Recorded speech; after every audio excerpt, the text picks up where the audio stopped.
noches, señoras, caballeros. Bienvenidos a las noticias de Intereconomía. Profesores que acosan a sus hijos de guardias civiles en Cataluña, comunidades autónomas que intentan apoderarse de las competencias del Estado o ciudadanos que combaten solos por su derecho a hablar en español o también barrios donde no rige la autoridad del Estado. Todo eso pasa hoy en España. Todo eso pasa hoy en España, efectivamente, y el ciudadano empieza a sentir que alguien le está robando lo suyo, que alguien le está robando su nación. Hoy vamos a contar todo eso, hoy aquí, y hoy aquí esta podría ser la imagen del día.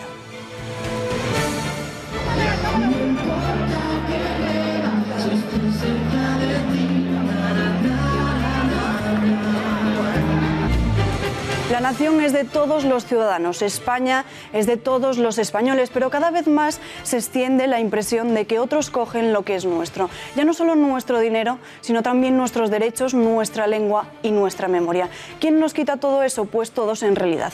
Una estructura de poder que desde hace años parece estar trabajando para destruir cualquier realidad nacional española. Es como si la democracia española no descansara sobre el pueblo, sobre los españoles, sino sobre los partidos y sus clientelas regionales y políticas. De ahí ese sentimiento de desposesión. Esta reducción de derechos reales es también una reducción de libertad. Nos quitan libertad cada vez que nos impiden hablar en nuestra lengua, cada vez que nos vetan a acceder a un punto determinado de nuestras ciudades, cada vez que menoscaban nuestro derecho a elegir la educación de nuestros hijos, cada vez que alguien se atribuye un poder que no le corresponde. Y todo esto no está ocurriendo solo en tal o cual comunidad autónoma, en territorios gobernados por separatistas. Aquí, por supuesto, ocurre como vemos en Cataluña con la educación o en Navarra con la seguridad. Pero es que el proceso de invasión llega a todas partes, cabalgando sobre una estructura de poderes cada vez más plumbia. Un Estado que deja caer sobre nosotros su peso, pero que al mismo tiempo es cada vez más incapaz de defendernos. Un Estado sin columna vertebral. Todo esto es posible porque los españoles llevamos 40 años recibiendo el mensaje de que otros se preocupan por nuestra seguridad, por nuestros derechos o por nuestra libertad. Pero hoy se hace cada vez más evidente que no, que nadie, salvo nosotros mismos, los ciudadanos de a pie, va a proteger realmente nuestras libertades. Los partidos y sus clientelas han secuestrado a la nación. Es ya hora de que los ciudadanos la reconquistemos. Reconquistar la nación para reconquistar nuestra democracia. Ese es hoy el mensaje que queremos compartir con usted cuando le contemos todas estas cosas, nuestros titulares.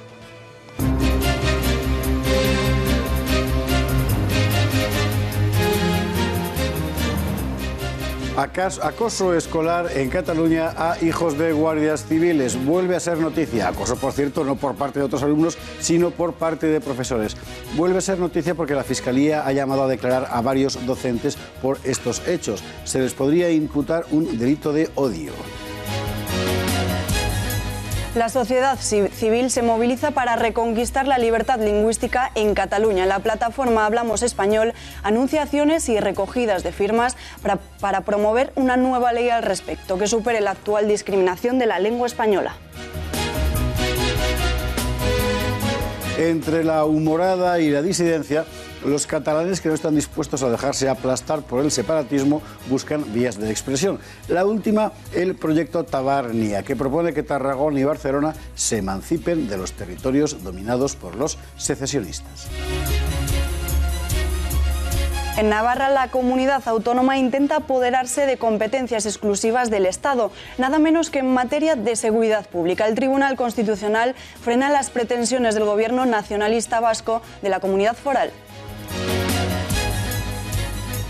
Alarma ciudadana por la declaración formal en nuestro país de 4 zonas no-go, es decir, lugares donde no rige el derecho común español y sus leyes, sino que las minorías han impuesto sus propias normas, en este caso las normas de la ley islámica. Se trata de 4 barrios en Barcelona, Madrid, Ceuta y Melilla. Bronca política a cuenta del pacto antiyihadista y la propuesta de exclusión de Podemos, que se negó a firmar tal pacto y exigió permanecer como simple observador. Veremos cómo ha acabado esta historia. Y a propósito de Podemos, hemos querido averiguar cómo se han tomado los madrileños las medidas del Ayuntamiento podemita de la capital contra la contaminación atmosférica. En página internacional nos acercaremos a Venezuela, el país del petróleo, que ha empezado a racionar la gasolina, y a Perú, fuerte socio comercial de España, donde se ha indultado al expresidente Fujimori después de largos años de prisión. Y en nuestra sección El Mundo en Guerra examinaremos el paisaje de los conflictos internacionales. Siria, Irak, Yemen, Corea del Norte. El año cierra en ebullición. Y eso el mismo día que España comunica a la OTAN que aumentará su aportación económica a la alianza.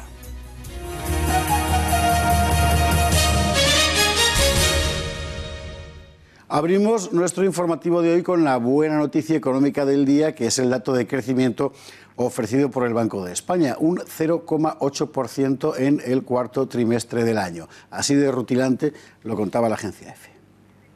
La economía española creció un 0,8% en el cuarto trimestre, según datos del Banco de España. Se mantiene así la tasa del tercer trimestre. El mercado exterior y la demanda interna contrarrestaron los efectos de la incertidumbre en Cataluña. El Banco de España apunta a que la menor tensión registrada en noviembre y diciembre puede llevar a que el impacto final del conflicto esté en el escenario más benigno, aunque todo dependerá de cómo siga evolucionando la situación. Según el informe, la demanda interna contribuyó con 6 décimas al crecimiento trimestral, mientras que el sector exterior lo hizo con 1. En términos interanuales, el PIB mantuvo una tasa de crecimiento del 3,1% a lo largo del trimestre y el empleo del 2,9%. Para los próximos ejercicios, el Banco de España prevé que el PIB crezca un 2,4% en 2008 y un 2,1% en 2019 y 2020. Es un buen dato, ciertamente, pero que nadie piense que estamos bien. Estamos mejor que antes, sí, pero seguimos con un paro del 17%, con las pensiones por debajo del aumento del coste de la vida y con un problema demográfico que al parecer a nadie le importa un bledo. O sea que bien, lo que se dice bien, no estamos. Pero nuestros políticos están otras cosas, Alba. Están, por ejemplo, a adoptar las medidas más ruidosas posible en materia de contaminación, que es lo que está pasando ahora en Madrid. El ayuntamiento podemita de Manuela Carmena se le ha ocurrido cosas que, según los propios datos oficiales, sirven de bastante bien poco. Ahora resulta que reducir la velocidad en la M30 no reduce la contaminación. Hemos sacado nuestros micrófonos a la calle para preguntar a los madrileños qué piensan de todo eso. Nos lo cuenta Julia López. En mayo de 2016, el Ayuntamiento de Madrid aprobó una medida para reducir el límite del tráfico de 70 a 50 kilómetros por hora en el Paseo de Extremadura. Un informe realizado por Calle 30 afirmaría que esta medida tiene un impacto negativo en el tráfico. Los expertos advierten de que la medida provocaría más atascos y más accidentes. Definitivamente no. ¿En qué le afecta a usted? También en la movilidad con el coche. Poco a poco, a ver si entre todos también tomamos conciencia de eso y de la importancia de usar el transporte público, todas esas cosas, porque está la cosa muy mal. Se nota este año los niños malos, no llueve. Bueno, es que a menor velocidad se contamina menos. Los coches contaminan menos. Parece un poco locura siempre lo que se le ocurre a esta mujer. Creo que sí, mi opinión. No es eficaz la medida de reducir el tráfico, la velocidad del tráfico. Se nota que la velocidad no es como antes. Afecta un poco. Creo que sí, creo que la alcaldesa demuestra sensibilidad frente a este problema. De momento no, ya veremos. Es que están todas las ciudades fatal. Es un tema importante, sobre todo para un tema de salud, ¿no? A la gente que tiene problemas respiratorios. Lo dice todo el mundo, ¿no? Quizás se está equivocando. Son muy eficaces y que es conveniente dado que hay demasiados coches y ahora en este tiempo el anticiclón. No, porque está muy mal, eso está muy mal. O sea, que le han afectado. Pero bastante, además bastante. Parece que pueden tener un efecto en el medio ambiente y es normal que haya más tráfico, que la gente vaya más rápido. No es eficaz, porque tampoco cuando bajamos lo notamos que realmente se respire más puro. Es imposible. O sea, los atascos que se forman se colapsa Madrid entero, o sea, no se puede. En fin, opiniones para todos los gustos. Bueno, abrimos sección internacional. Laura Fernández Cañas, muy buenas noches. Muy buenas noches. Y lo hacemos en Venezuela, que no deja de darnos sorpresas. Así es, porque el gobierno de Maduro, según informan fuentes del propio país, ha empezado a racionar la gasolina, la cual no deja de ser sorprendente en un país que es productor de petróleo. Vamos a verlo. Con largas filas de coches a las puertas de las gasolineras, amanecían hoy 5 estados occidentales de Venezuela como consecuencia de que el gobierno limitara la venta del combustible a 35 litros por vehículo y 5 por motocicleta. La medida establecida por el Ministerio de Petróleo del país sudamericano afecta a los estados de Barinas, Portuguesa, Apure, Lara y Cojedes y tiene como propósito evitar la reventa de gasolina por parte de conductores privados que se aprovechan de la situación de contingencia presentada en materia de combustible en los estados mencionados. Los transportistas de alimentos, productos perecederos, prensa y medicina están excluidos de la limitación. Desde hace algunos días, estos y otros estados del oeste del país han experimentado atascos en las gasolineras ante el desabastecimiento de combustible. Una situación que la petrolera estatal PDVSA ha atribuido a las sanciones financieras de Estados Unidos. Según la empresa, estas medidas de la administración Trump han hecho imposible a PDVSA pagar los transportistas marítimos que traen a Venezuela la gasolina refinada que se vende en las estaciones de servicio. Pese a ser el país con mayores reservas de crudo del mundo, Venezuela sufre crisis periódicas de escasez de combustible que el gobierno atribuía hasta ahora al contrabando de gasolina a Colombia, donde la gasolina es mucho más cara al no estar fuertemente subsidiada como ocurre en la nación petrolera. Lo peor del madurismo no es que sea comunista, lo peor es que es de una ineptitud asombrosa. En fin, desde aquí nuestro cariño a todos los venezolanos. Pero hay noticia importante también en Perú. Efectivamente importante porque el expresidente Fujimori ha sido indultado, lo cual ha creado una fuerte división en el país, uno de los principales socios comerciales de España en Hispanoamérica. Esto es lo que ha pasado, vean.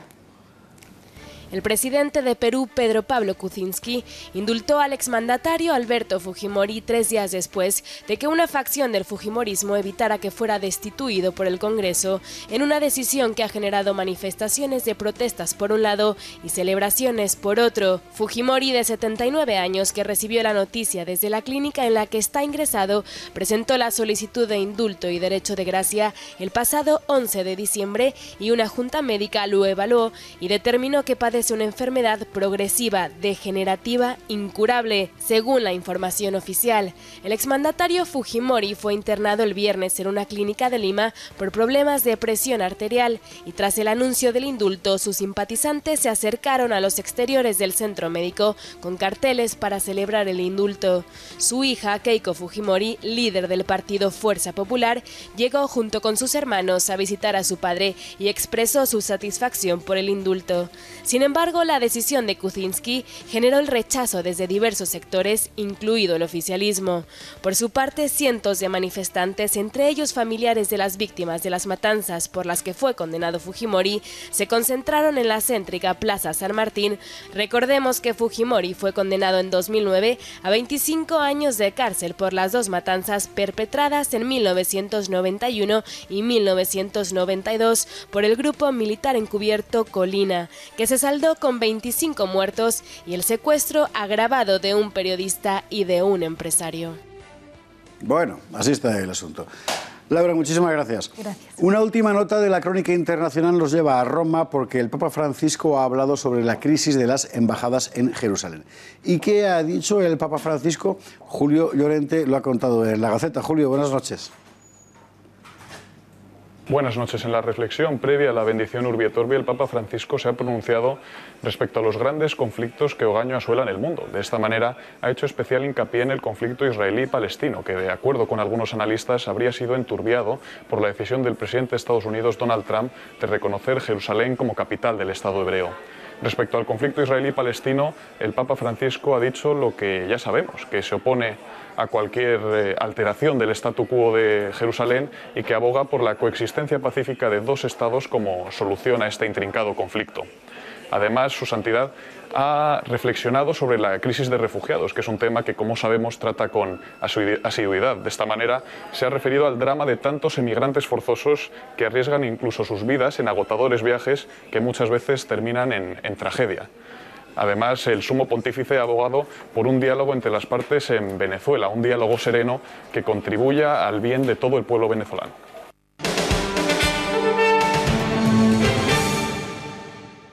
Bueno, vamos ahora a la política nacional y vamos sobre todo a la que más afecta a los ciudadanos de a pie. Por ejemplo, el derecho a hablar tu propia lengua. Y tenemos nueva iniciativa popular al respecto. Javier Torres, buenas noches. ¿Qué tal, José Javier? Buenas noches. Así es, la asociación Hablamos Español está recogiendo 500.000 de firmas para presentar en el Congreso de los Diputados y que allí se debata y que se apruebe, si es posible, una ley, como decimos, para que el español sea considerado una lengua con el mismo estatus que el catalán, que el gallego o que el vasco en esas comunidades. Que los derechos de los hispanohablantes, que el derecho de todos los ciudadanos se vea en el mismo nivel que en el de, como decimos, de estos idiomas regionales. En el caso de Cataluña, además, es muy significativo porque en Cataluña, en los comercios que no rotulen en catalán, se multa a esos comercios. Claro. Y además, también, y yo creo que esto es lo fundamental, es la libertad de educación, la libertad de que los hijos reciban la educación en castellano como lengua vehicular de la enseñanza. Si te parece, José Javier, vamos a ver un vídeo que hemos preparado. Venga. La organización Hablamos Español pretende conseguir 500.000 de firmas para forzar que el Congreso de los Diputados debata y apruebe una iniciativa legislativa popular para una ley de libertad de elección lingüística. Los promotores de la entidad proponen una norma de mayor rango que las leyes autonómicas que han erradicado el español de la enseñanza y en la administración. Con este proyecto, Hablamos Español quiere que se pueda estudiar castellano en todo el país, de tal manera que en las comunidades con 2 lenguas también se use el español, en la sanidad, edificios oficiales, documentos, información turística y señales de tráfico. Otro de los objetivos es el de que se puedan rotular los comercios también en castellano. En el caso de Cataluña, los promotores de la nueva ley persiguen establecer la libre elección de lengua vehicular en la enseñanza, que las administraciones sean bilingües, que la cultura oficial esté también abierta a los creadores en español y que no se penalice su uso en las empresas.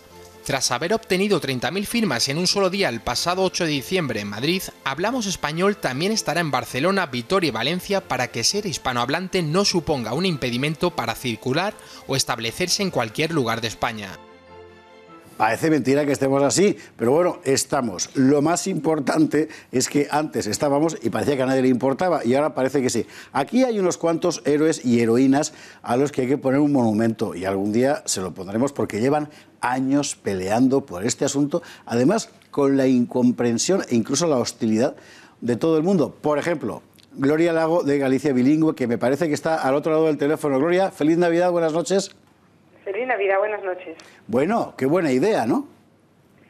Sí, bueno, llevábamos, como usted dice, ya muchos años, no solamente en Galicia, sino en otras comunidades autónomas, intentando pues tener una política lingüística homologable a la de los demás países con varias lenguas oficiales.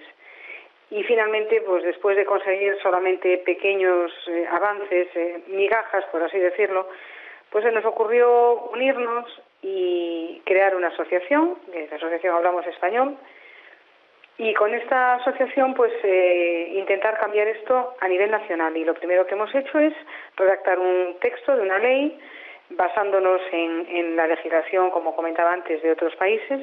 La hemos presentado en el Congreso, la Cámara pues, la ha admitido a trámite y ahora nos dan 9 meses para recoger 500.000 firmas. Hemos empezado hace unos días en Madrid, como comentaban hace un momento, y pasado mañana recogeremos firmas en Barcelona. Yo acabo de aterrizar y mañana estaremos ya preparándolo todo para poder el viernes estar con una carpa en Lilla, en una zona comercial muy concurrida de la Diagonal, desde las 11 de la mañana hasta las 8 de la tarde, recogiendo firmas de todas esas personas que sabemos que en Barcelona están de acuerdo con esto y están bastante hartas de la inmersión, y también informando a la gente que aún no sabe que hay otra vida más allá del Pirineo y que estas cosas pues ya en otros lugares se han arreglado hace mucho tiempo y que tienen solución respetando los derechos de todos.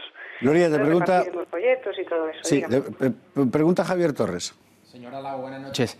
¿Tienen ya la certeza del apoyo de algún partido político a esta iniciativa antes de que se debata en el Congreso, antes de que se recojan ese 500.000 de firmas? ¿Algún partido se ha pronunciado ya a favor? Partidos extraparlamentarios, varios, de ambos signos, de ambos lados, digamos, del espectro ideológico. Partidos con representación parlamentaria, que son los que tendrán que dar su voto favorable, por ahora no.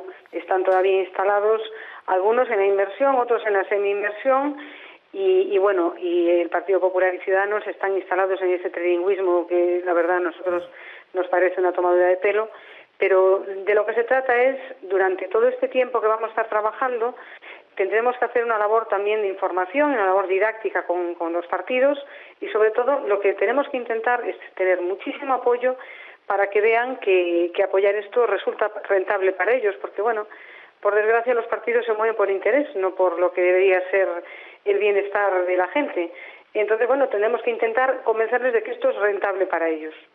Y para eso lo que necesitamos es que mucha gente nos apoye, claro. Estamos extendiendo esto por toda España, hay fedatarios porque para recoger las firmas hay que, bueno, pues cubrir un modelo de adhesión, un juramento, por así decirlo, que la persona lo que hace es hacerse responsable de esos pliegos de firmas, porque son pliegos que la Junta Electoral ha sellado, y son pliegos oficiales, no se pueden recoger firmas de cualquier manera. Es un poquito complicado de gestionar, pero la verdad es que lo que nos está sorprendiendo es que a pesar de esa pequeña dificultad que tienen los fedatarios para cubrir todos los trámites, hemos conseguido tener un número bastante grande y ahora esa labor ya es mucho más sencilla porque tenemos ya en 33 ciudades de España personas que actúan como enlace entre nosotros y la gente de su ciudad para facilitárselo todo, para que puedan firmar. O sea que la verdad es que en mes y medio que llevamos recogiendo firmas esto está creciendo muchísimo y además, a pesar de que mucha gente nos decía que esto solo interesaba en las comunidades con el problema, es decir, para las comunidades bilingües, no es verdad, porque tenemos muchísima gente de toda España que se está volcando. Cuestiones prácticas, o sea, ¿cuántas firmas faltan?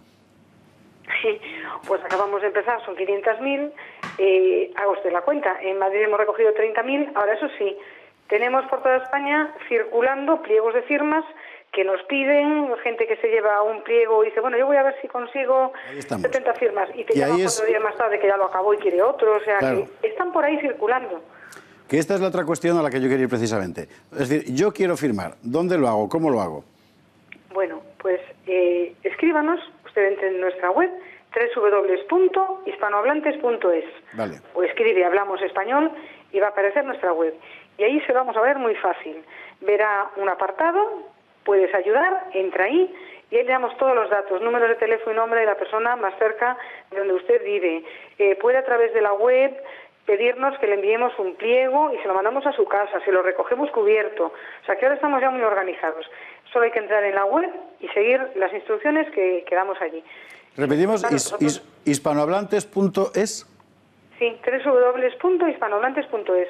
De todos modos, vamos Perdón, sí. No.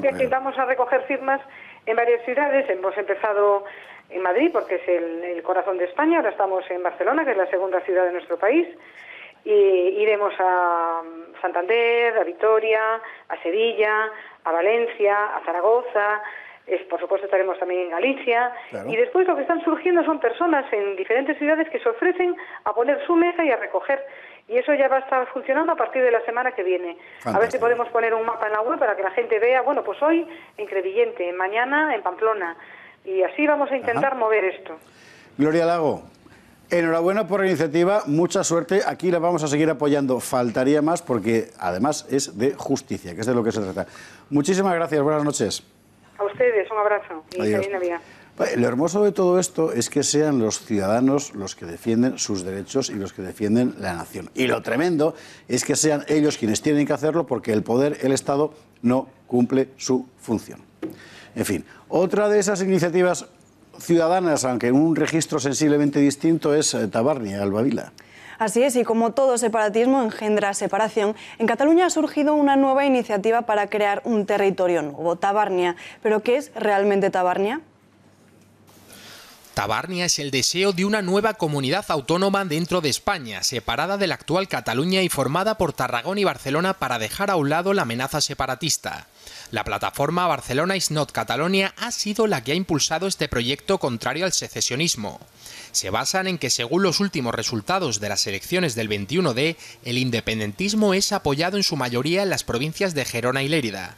Este es uno de sus argumentos, y es que Ciudadanos ha sido la formación más votada en las dos provincias de Tarragona y Barcelona, es decir, las que más concentran el voto no independentista. Tabarnia es el neologismo que resulta precisamente de combinar los nombres de Tarragona y Barcelona por ese orden. La campaña se burla de las razones a favor de la independencia y apunta que las dos principales ciudades del litoral catalán difieren en muchos aspectos del resto de la región a la que pertenece.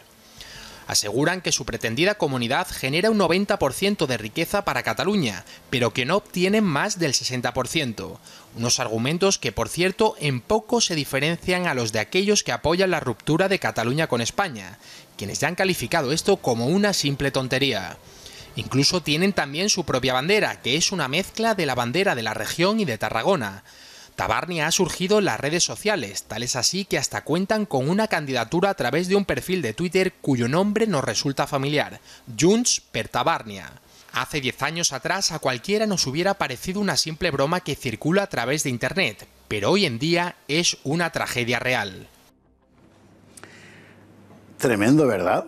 Bueno, pues exactamente es como hemos terminado este vídeo. Nos habría parecido una broma hace 10 años. Hoy es una tragedia y bien real. Y es una tragedia porque el separatismo catalán ha creado tal división, ha sembrado tal cizaña que ha conseguido romper lo que era una realidad plural por naturaleza, la de Cataluña, como es la de Valencia, la de Galicia o la del País Vasco, para tratar de convertirlo en una realidad puramente homogénea, plúmbea, uniforme.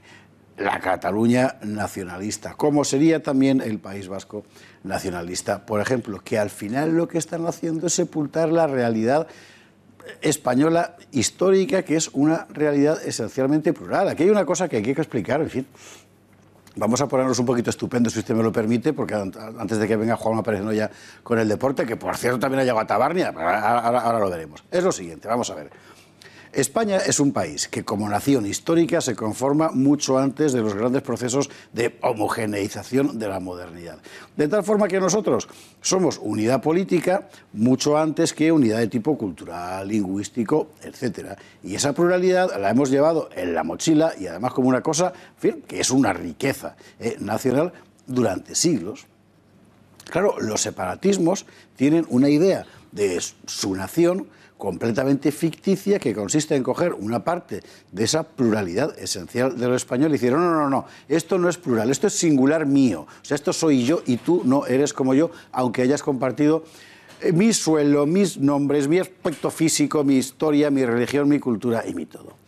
Pues al final, si empezamos a separar, nacerá Tabarnia y dentro de cualquier día la ciudad autónoma de Galapagar, que montaremos en el pueblo unos cuantos y un servidor. Bueno, le decía que la cosa de Tabarnia ha llegado incluso al deporte. Nos lo cuenta Juanma Pérez Noya.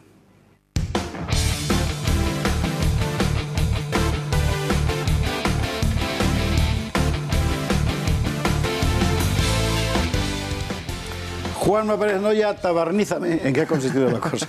Yo tengo la duda todavía de cuál es el gentilicio exactamente, ¿verdad? Pero creo que la RAE ya ha dicho que es tabarnés. Bueno, pues vamos a ver, sí, vamos a ver a 11 tabarneses que podrían integrar un hipotético 11 de una selección autonómica tabarnesa. Estos 11 jugadores serían aquellos a los que Cataluña le roba en esa terminología independentista y prohíben, por tanto, que estén integrando pues, esa selección de las provincias más litorales, tanto de Tarragona como de Barcelona. Vamos a analizar uno a uno a estos jugadores. Kiko Casilla, portero del Real Madrid en puerta.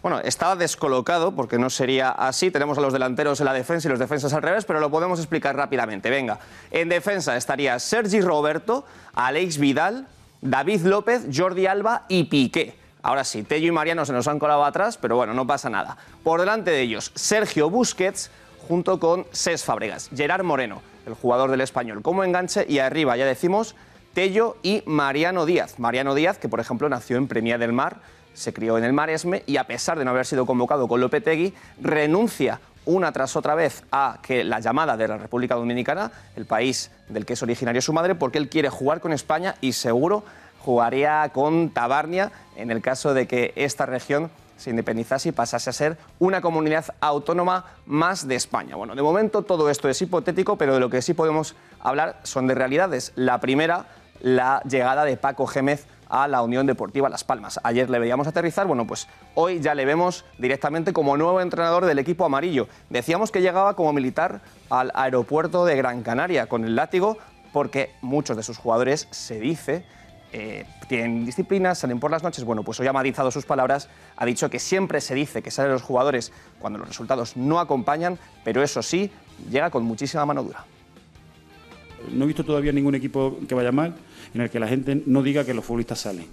Yo no lo he visto. La situación es tan comprometida y tan complicada y tan difícil que lo que no voy a permitir es que nadie fuera de los terrenos de juego no las haga más complicadas y más difíciles todavía. Entonces, en estos momentos lo que sí hay que demostrarle a la afición es que nos importa la situación en la que estamos, ¿no?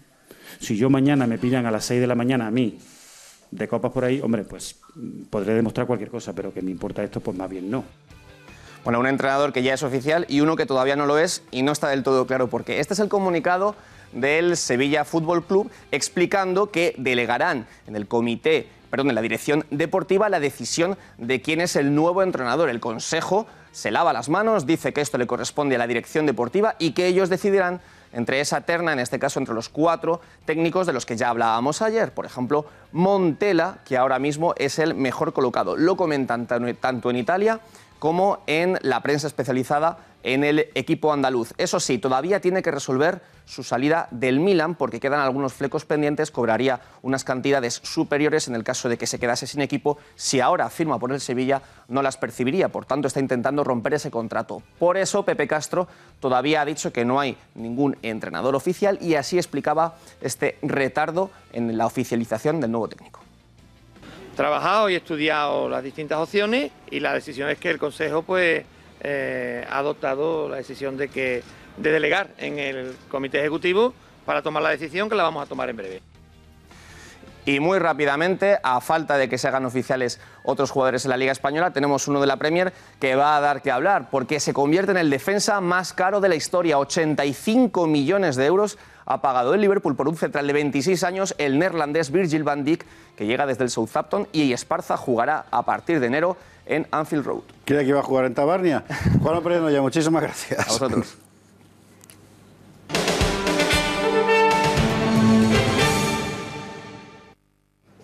Que pasen cosas como las de Tabarnia no es nada extraño porque la presión separatista ha hecho que millones de catalanes estén hartos de una situación insostenible.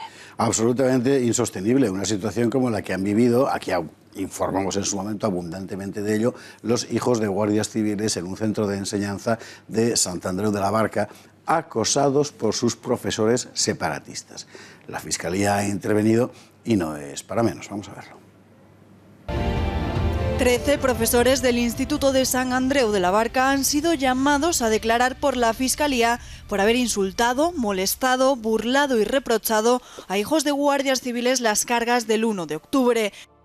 Al día siguiente de la celebración del referéndum ilegal, los alumnos recibieron comentarios molestos del profesorado. Estarás contento con lo que hizo tu padre ayer. Hoy no puedo daros la clase como siempre. Estamos muy afectados. La ignorancia de la Guardia Civil ha quedado en evidencia. Solo saben dar palos. 5 de octubre, un total de 200 alumnos se manifestaron a las puertas del centro educativo para exigir respeto a sus compañeros hijos de agentes. Ello sumado a unos carteles que exigían que el adoctrinamiento se terminase en las aulas catalanas. Un total de 18 familias acudieron al ayuntamiento para mostrar su malestar y el 9 de octubre se convocó una reunión con la dirección de los servicios territoriales de la Consejería de Enseñanza. El Instituto El Palau se encuentra muy cerca del mayor cuartel de la Guardia Civil en Cataluña, por lo que la mayoría de los hijos de agentes cursan ahí sus estudios. Según diversas fuentes judiciales, no será hasta los días 4, 5, 8 y 10 de enero cuando se les tome declaración al director del centro y a los 13 docentes para saber si alguno de ellos ha podido cometer un delito de odio. De confirmarse eso mismo, la Fiscalía iniciaría una denuncia o querella contra todos ellos en el juzgado. ¿Hasta cuándo los políticos van a seguir mirando hacia otro lado sin plantear la recuperación de las competencias de educación en la región catalana? Efectivamente, ¿hasta cuándo? En fin, esta barbaridad ha sido posible porque un poder autonómico se ha tomado más competencias de las que la ley le atribuía y porque nadie ha hecho nada por impedirlo. A este paso terminaremos con el país deshecho. Y no solo la educación, es también la seguridad, como ha intentado el gobierno nacionalista vasco que sufren en la Comunidad Foral navarra. Aquí, sin embargo, parece que el Tribunal Constitucional les ha parado los pies. El gobierno de Mariano Rajoy interpuso un recurso de inconstitucionalidad contra la reforma de la Ley Foral de Policías de Navarra del año 2015 por considerar que invade las competencias del Estado. Y esta vez el Tribunal Constitucional le da la razón en muchos de sus argumentos y anula la norma en aquellos aspectos en los que considera que se produce dicha invasión. Uno de esos puntos inconstitucionales es el apartado de la norma recurrida que establece que la Policía Foral centralizará toda la información policial, tanto si proviene de las fuerzas y cuerpos de seguridad del Estado como de los policías locales. En este caso, la norma foral vulnera la competencia estatal en materia de seguridad pública, porque según afirma la sentencia, viene a determinar el modo en que se coordinan y colaboran todas las fuerzas y cuerpos de seguridad presentes en la comunidad foral. Por tanto, al establecer esta regulación, la ley impugnada interfiere directamente en las labores de información e investigación policiales que puedan llevar a cabo las fuerzas y cuerpos de seguridad del Estado. Otros aspectos de la norma, como la supresión de la exigencia de titulación para algunos empleos de policías locales, la limitación de sanciones a estos agentes locales al régimen previsto por las leyes forales o la restricción de acceso a algunos cuerpos, también resultan anulados porque invaden competencias propias del Estado. En cuanto a la regulación de la prueba para el acceso al cuerpo de policía local, de alguaciles o de agentes municipales para los auxiliares de policía con una experiencia mínima de 3 años en el puesto de trabajo, el Tribunal Constitucional también lo invalida. La sentencia declara inconstitucional el precepto porque, afirma, vulnera el derecho de acceso a la función y cargos públicos en condiciones de igualdad amparado por la Constitución. La seguridad es parte fundamental de los derechos ciudadanos, así que se entiende que el poder autonómico se quiera quedar con esta competencia. Lo que no se entiende es que el Estado, la nación de todos, se deje. Así es, pero aquí en materia de seguridad no es solo tal o cual comunidad la que se sale del tiesto, sino que es el propio Estado el que empieza a hacer dejación de funciones. Hoy cuenta en la Gaceta Juan Fluger que fuentes policiales españolas ya hablan de zonas en nuestro país donde la ley común no rige, o sea, zonas sin ley. A Juan Fluger se lo preguntamos. Juan, buenas noches. ¿Qué es una zona no-go? Buenas noches, José Javier. Las no-go zones son esos barrios que existen en determinadas ciudades europeas, cada vez en más, en los que rige e impera la ley islámica, la Sharia. Son barrios de los que sabíamos su existencia en ciudades inglesas, francesas, holandesas, belgas, pero que desconocíamos de su existencia en España. En ellos se aplican los preceptos religiosos con rango de ley y en ellos los imanes se constituyen como los máximos tribunales y los que dirigen la vida social y condicionan el libre tránsito de las personas. Son barrios que están en gran medida vetados a los propios habitantes nacionales de esos países. Y en España, según las fuerzas y cuerpos de seguridad del Estado, habría 4 barrios que ya viven esta triste situación. 2 de ellos, la Cañada de Irún en Melilla, la barriada del Príncipe en Ceuta, tenían una tradición de control islámico que conocíamos, pero no hasta estos niveles. En ellos se mezclaba hasta ahora la delincuencia con cierta influencia del integrismo islámico. Pero desde hace un par de años sabemos que están controlados directamente por los imanes próximos al yihadismo. Y hay otras 2 zonas. Una de ellas es el sector 6 de la Cañada Real Galiana, un poblado islámico a 10 kilómetros del centro de Madrid, en el que ya no queda población que no sea islámica y en el que toda la vida se controla con esos preceptos religiosos.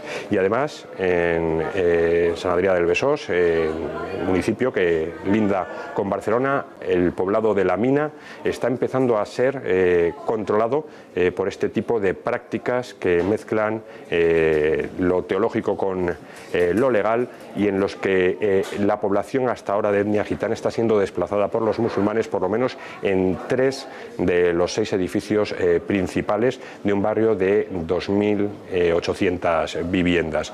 En esos barrios, ¿qué ocurre? Bueno, pues las mujeres tienen restringido su libre tránsito, deben ir cubiertas, se aplica la ablación femenina, los centros de venta solo pueden ser de comida halal y se sigue paso a paso cualquier entrada de persona no islámica hasta hacer imposible su tránsito por las zonas. Todo lo que veníamos denunciando en la Gaceta, que estaba ocurriendo en barrios como Molenbeek o en lugares de la Banlieue parisina, en determinados barrios como Saint-Denis, lo tenemos ya en España y preocupa mucho a las fuerzas y cuerpos de seguridad del Estado.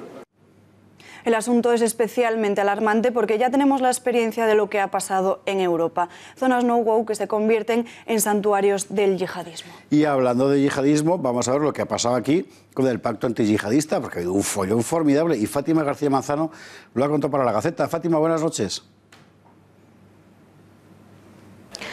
Buenas noches. La polémica se ha zanjado. Estas han sido las declaraciones del diputado de Podemos, Rafael Mayoral, quien finalmente sí ha asistido a la reunión del pacto antiyihadista. Todo después de que la formación morada pusiera el grito en el cielo, ya que el ministro Juan Ignacio Zoido había decidido no invitarles porque Podemos decidió no suscribir este pacto y asistir a las reuniones simplemente como observador. Este miércoles ha vuelto a ocurrir, han asistido a esta reunión como observadores, pero ha habido 2 formaciones que han decidido nuevamente no participar. A estas 2 formaciones se ha referido precisamente Mayoral en una entrevista que ha concedido después de la reunión y ha señalado que, bueno, que ahora todas las fuerzas tienen que trabajar para que estos 2 partidos, RC y PDeCAT, también asistieran a estas reuniones. Lo sorprendente de todo esto es que tanto RC como PDeCAT no han asistido a una reunión que se convocó después de los atentados de Barcelona y de Cambrils. Más vale que se pongan de acuerdo de verdad y se lo tomen en serio, porque estos asuntos del, vamos a ver, el terrorismo yihadista no ha retrocedido, todo lo contrario, y parece que el año que entra arreciará más. ¿Por qué? Bueno, nos lo va a contar dentro de un instante Bruno Navarro, seguramente, en El Mundo en Guerra. Vamos a ello.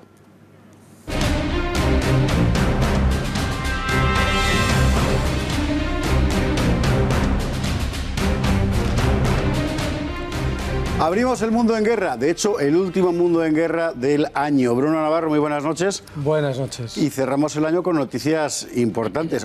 Desde luego hay que cerrarlo, en fin, evaluando el paisaje que en este momento está en ebullición, como de costumbre, por otro lado. Pero además hay noticia importante, que es que España, según cuenta hoy el diario El País, ha mandado una carta al secretario general de la OTAN, Stoltenberg, noruego, como casi todos, explicándole que va a aumentar el gasto de España en hasta 18.000 millones de euros. Eso es un 80% de aumento y aún así, por cierto, sigue bastante por debajo de lo que otros ponen. Es así, es así. Yo creo que este debate es independiente de si es del otro debate, que es debemos estar en la OTAN o no. Ya. OTAN sí, OTAN no. Pero una vez que estás. Y estás a las duras y a las maduras y estás a lo que te has comprometido. España está en la cola de los países de los países que gastan en defensa. Solamente estamos superados por la cola por Bélgica y Luxemburgo. No dice gran cosa de nosotros, ¿no? Gastamos el 0,92% del PIB en defensa cuando nos habíamos comprometido a alcanzar el 2. ¿No? Y de hecho Cospedal estuvo contándoselo a Tillerson y a Mattis hace bien poquito ahí. Efectivamente, el 2% es lo que nos habíamos comprometido, y realmente lo que decía la cumbre de Gales, que es donde salió este famoso 2%, la cumbre de Gales de la OTAN, es que el 31 de diciembre de este año tenemos que haber dicho a todos los países o alcanzado esa cifra, hay muy pocos que lo han alcanzado, pero los hay, o decir cómo lo vamos a hacer. ¿Vale? Entonces España, justito de tiempo, y a solo unos días de que finalice el año, cumple el plazo y manda la carta y dice cómo lo vamos a hacer, ¿no? Entendido. Y dice que lo vamos a hacer en 8 años, que lo vamos a hacer para el 2024. Que para el 2024 lo habremos arreglado, cosa que tampoco es cierta, porque en el 2024 llegaremos al 1,5%, no llegamos al 2%, pero bueno, ya es un éxito, ¿no? Del 0,9 al 1,5, pues ya es un aumento. Eso en 8 años. Lo que no explica, por ejemplo, dentro de esos planes hay uno de los múltiples que son las trampas que llamamos. Una de esas trampas es incluir el gasto de la Guardia Civil. Es decir, no estoy gastando más en defensa, pero digo, esta partida que antes iba a interior, ahora la meto como que es de defensa. El mismo dinero para la misma gente, para las mismas cosas. Y ahora ya aumento, con eso tenemos 2.000 y pico millones y así vamos rascando. Al final, entre las trampas y que no subimos un 2%, no será tan grande el aumento, pero desde luego va a haberlo. Va a haberlo porque ya no podemos dejar de comprometernos a ello. A Trump no se le engaña tan fácilmente y ya ha puesto los puntos sobre las íes. Y además, recientemente nos hemos apuntado al Plan PESCO de la Unión Europea, es decir, en el cual formamos parte de ese club selecto, son casi todos, en el que nos hemos comprometido también, no con una cifra del 2%, pero sí nos hemos comprometido a aumentar el gasto. Luego, tanto por la OTAN como por la Unión Europea, estamos obligados a aumentarlo. Y repito, depende de que estemos de acuerdo con OTAN sí, OTAN no, si estamos y esto no deja de ser una buena noticia. Entendido. Bueno, tenemos los carros de combate en la frontera rusa, hay que recordar, es decir, que al final estamos. Otra cosa es que estemos pues de menesterosos, ¿no? Pero en fin, está terminando un año lleno de conflictos. Uno de ellos, que viene durando ya 6, parece que se acerca a su resolución, bueno, digamos a la resolución de los frentes bélicos, pero ni muchísimo menos de los frentes diplomáticos, que es el conflicto de Siria e Irak. Creo que nuestros compañeros de postproducción han preparado además unos mapas al efecto para ir repasando un poco cómo ha quedado o cómo está quedando el mundo en este año que termina. Guerra de Siria, guerra de Irak, finalmente todo fue al final la misma guerra. Había ahí un elemento que era el Estado Islámico que consiguió convulsionar toda la región, porque a toda la región le convenía convulsionarla, todo se ha dicho. Y ahora mismo, si te dijera minuto y resultado como en los partidos de fútbol, ¿cómo estamos? Pues el Estado Islámico, que era lo que hacía de común, esas dos guerras las convertía en una, ese Estado Islámico a caballo entre Siria e Irak, ha sido derrotado militarmente, con lo cual desaparece como actor en Siria e Irak. Y ahora vuelven a ser dos guerras totalmente distintas. Por un lado tenemos la guerra de Siria, donde, muerto el Estado Islámico, queda que el gobierno legítimo de Bashar al-Assad liquide los grupos yihadistas que aún imperan en amplias zonas de su país y que están apoyados por importantes actores regionales como Arabia Saudí, Qatar o Turquía, con lo cual va a ser bastante difícil. Y está la otra guerra, que es contra esos grupos que no son yihadistas, que ocupan también enorme territorio en el noreste del país, y que son esa asociación, esa alianza de kurdos, árabes y algunos cristianos. Todo se ha dicho, la mayoría de los cristianos están en el bando de Assad, el bando gubernamental, pero este grupo está apoyado por una alianza occidental, y ahora que ya han terminado ambos con el Estado Islámico, lo más lógico es pensar que este año van a empezar a combatir entre ellos, además de a los yihadistas. Y luego tenemos la guerra de Irak, donde es verdad que ha tenido una victoria clara, unívoca, el gobierno chií, apoyado por Irán y las milicias chiíes, y además por su propio ejército, pero ahora mismo lo que se está cuajando es otra guerra civil, de nuevo, porque los sunitas, que son 40% de población, se sienten, de nuevo, maltratados y vejados. Por lo tanto, es posible que pudiera haber un levantamiento de los sunitas, si es que los chiitas se lo permiten.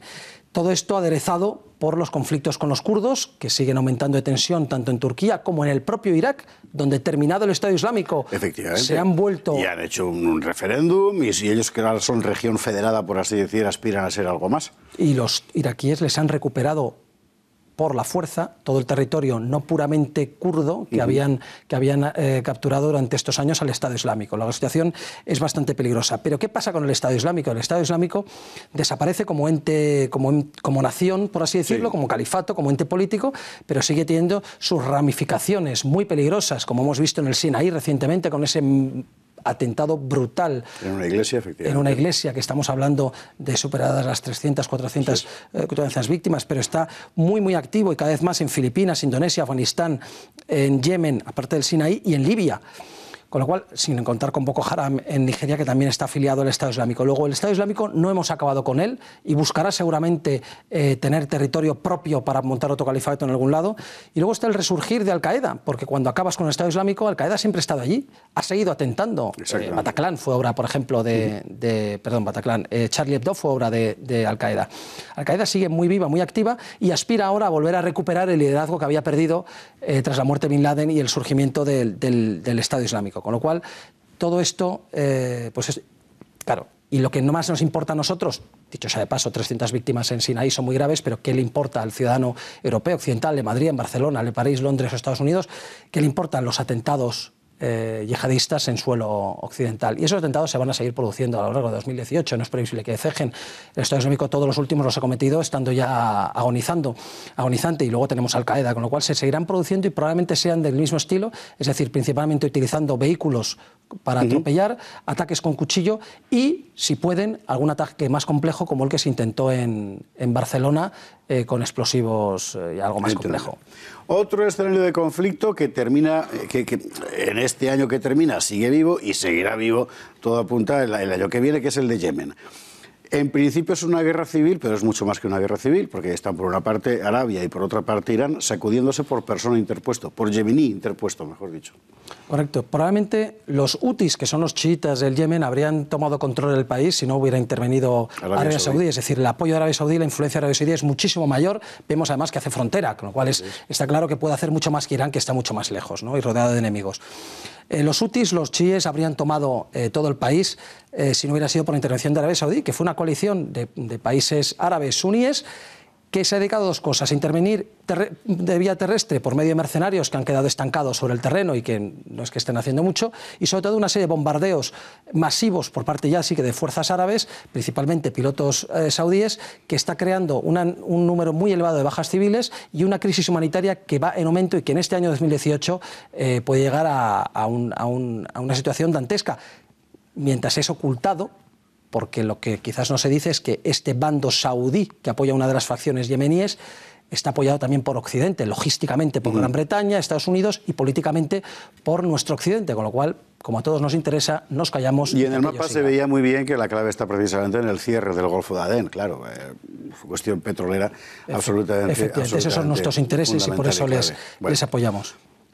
Un asunto más que yo no quiero dejar de tocar, vamos a tratar de solventar brevemente. Hay dos elementos fundamentales. Afganistán, porque muy probablemente tengamos que volver a llevar españoles, tropas allí, tal como va pintando el asunto. Lo que me pregunto es ¿por qué? Pues porque hemos perdido la guerra. Pero Javier, precisamente, ¿no? Bueno, vámonos. Hemos perdido la guerra. Perdimos la guerra, todo esto, durante otros años se nos ha vendido que Afganistán iba mejor, que la presencia de nuestras tropas mejoraba, que ganábamos, que tal, que cual. Bueno, todo esto... No es verdad, que hay una zona del país, dentro del ring y tal, que sí, que está controlado, pero el resto es tan incontrolable como para los ingleses hace 200 años. Bueno, y cuando estábamos ahí, cuando había más de 100.000 hombres, contando norteamericanos y el resto de occidentales, cuando había tantos hombres, es verdad que había algunas regiones bastante limpias. Ya digo que ni siquiera la mitad del país se podía decir que estaba a salvo. Pero es que en cuanto nos hemos ido yendo hace 2 años, han recuperado todo eso, todos los lugares donde los españoles se han batido el cobre y donde nos hemos dejado muertos y heridos y mutilados, esas zonas están, en su mayoría, todo lo que es el norte del país, recuperado por los talibanes. Pero encima no solamente los talibanes están más fuertes que nunca, sino que además... me refiero más fuertes que nunca desde que fueron expulsados en 2001, sino que además tenemos al Estado Islámico campando a sus anchas también y creciendo en su propia provincia. Una pregunta que sé que es complicado de contestar rápidamente, pero es necesario hacerlo. ¿Qué pesa más en Afganistán? ¿La necesidad de controlar geopolíticamente el flanco sur de Rusia o los minerales tipo litio que abundan en la región para que tengamos que seguir allí? Yo creo que las dos yo no me decantaría por ninguna como principal. Pero si la pregunta es ese es nuestro interés, si ese es nuestro interés, creo que ya supera con mucho cualquier interés geoestratégico de minerales, de posiciones dominantes.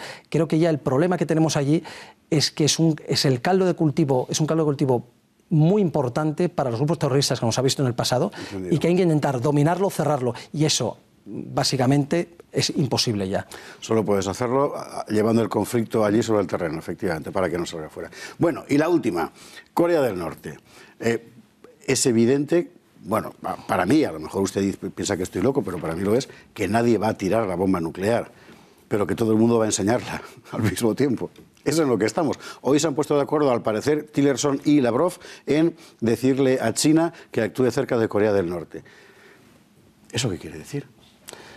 Pues que una de las soluciones para el conflicto es que le cierren definitivamente el grifo a Corea del Norte, su gran aliado o su único aliado económico que tiene para subsistir, que es China, y si China realmente toma las riendas del asunto y presiona suficientemente fuerte a Corea del Norte, podría hacer que bajara la tensión. De todas formas, China, ni siquiera China tenemos asegurado con la colaboración de China, ni siquiera con ellos tenemos asegurado que Corea del Norte vaya a cejar en su empeño.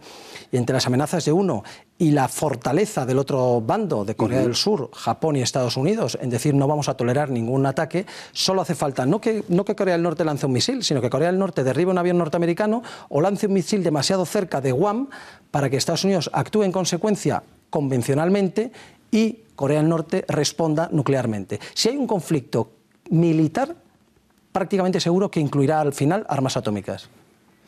Pues con tan tranquilizadora perspectiva despedimos el año. No, las cosas hay que contarlas como son, Bruno Navarro. En fin, y nosotros nos tenemos que marchar ya porque luego vienen empujando. Ahora mismo, el tiempo. Después, tiempos modernos. Hoy hablaremos de la CEDA, la derecha de la Segunda República. Y luego, gracias por nada. Bruno Navarro, felices fiestas y feliz año sobre todo, porque no nos vemos hasta el año que viene. Feliz año a ti y a todos los militares desplegados en zona de operaciones. Lo compartimos. Muchas gracias. Buenas noches.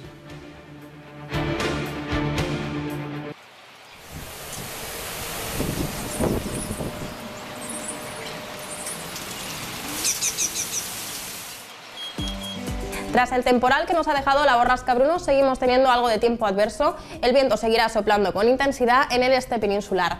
Rachas bastante importantes de nuevo que pueden alcanzar los 80 km por hora, aunque a lo largo del día irán perdiendo intensidad. Tenemos también, aparte del viento, bastante lluvia. El jueves, de nuevo, precipitaciones en el norte peninsular y chubascos muy repartidos en muchos puntos de la península. Y es que tendremos de nuevo un frente que nos va a dejar precipitaciones en todo el norte peninsular durante buena parte del día, mucha nubosidad en general en todo el norte peninsular, nieve en el Pirineo, seguimos acumulando centímetros de nieve y también algunos chubascos en la mitad sur. No podemos descartar que se produzcan lluvias más importantes, por ejemplo en la provincia de Granada. En el archipiélago canario el tiempo será bastante tranquilo, aunque también podría caer alguna gota en el norte de las islas. En cuanto a las temperaturas, suben y tenemos valores cada vez más agradables, ya no tenemos ambiente tan frío, valores de unos 15 grados en la mitad norte, en el centro valores que se quedan algo más cortos, en torno a los 12, ambiente muy templado en el Mediterráneo, casi 20 grados y hasta 22 en las Islas Canarias.